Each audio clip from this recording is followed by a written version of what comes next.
Waheshimiwa wenyeviti wa tume na ndugu wajumbe, nimesikiliza kwa kina taarifa za tume zote mbili na kutazama makala ya video iliyoandaliwa ambayo imeonyesha hali halisi ya maeneo mliyoyatembelea. Kimsingi, taarifa za tume zimeonyesha umuhimu wa kulinda mfumo ekolojia unayounganisha eneo la hifadhi ya Ngorongoro, pori la akiba Pololeti na maeneo ya Ziwa Natron.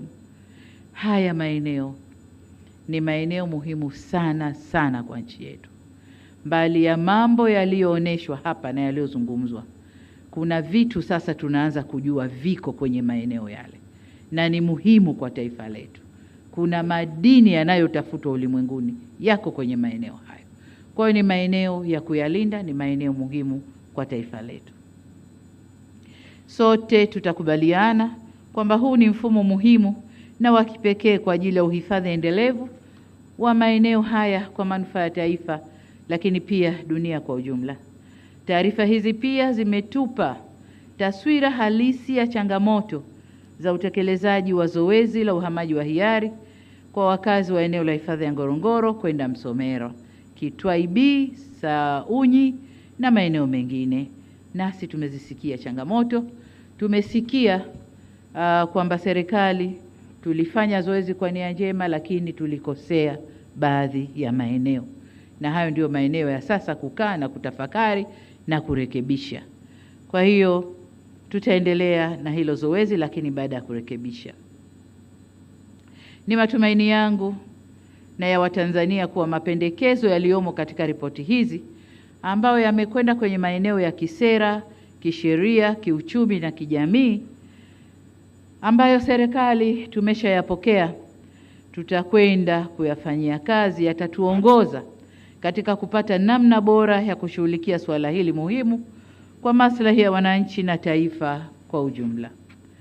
Ndugu wa Tanzania wenzangu, niwahakikishie wananchi wa Ngorongoro kwamba serikali itaendelea kushirikiana nanyi katika hatua zote za utekelezaji wa mapendekezo yaliyotolewa na tume hizi mbili kwa mustakabali wa eneo hili na ustawi wa wananchi kwa ujumla.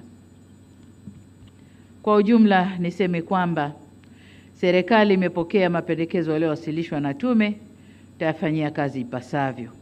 Kwa mantiki hiyo, ninaielekeza kama tume mojawapo ilivyopendekeza kwamba ofisi ya Waziri Mkuu isimamie utekelezaji wa mapendekezo haya. Sasa nami nimwelekeze Katibu Mkuu Kiongozi pamoja na Waziri Mkuu kuratibu utekelezaji wa mapendekezo haya na kuhakikisha kwamba yale yote rasilimali zinazotakiwa kwenye utekelezaji wa mapendekezo haya zinapatikana. Na nikitupa jicho hapa namuona mshika fuko la serikali PSC yuko hapa pamoja nasi. Nadhani mapendekezo ameyasikia. Ndugu zangu, ninatambua kwamba mchakato wa utekelezaji wa baadhi ya mapendekezo yaliyotolewa na tume unaweza kuibua maoni tofauti katika jamii, lakini pia taasisi nyingine ambazo wana interest au